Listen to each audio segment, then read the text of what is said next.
अनेक भक्तिगीतं प्रसिद्ध झाली। तसंच सचिन केळेकर पद्मिनी कोल्हापूर यांचा अत्यंत गाजलेला चित्रपट आणि या चित्रपटामध्ये महेश कोठारे यांनी त्यांच्यावर चित्रीकरण केलेलं सुरेश वाडकरने गायलेले गीत चिमणी पाखरं या चित्रपटातील दत्ता धावडे हे गीत। या गीतामध्ये महेश कोठारे यांच्या समोर जे भाषी मंडळ आहे ते आमचं भाषी मंडळ आहे। हार्मोनियमवरती मी स्वतः आहे आणि साथीला आमचं भाषी मंडळ आहे।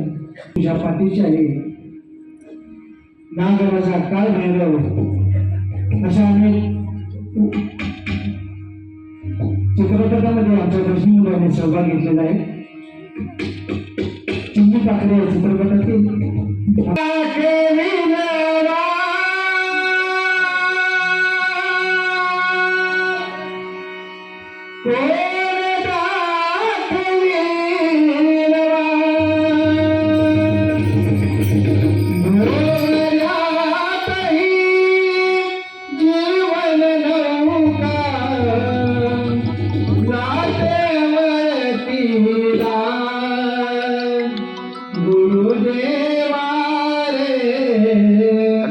सांग तुझ्या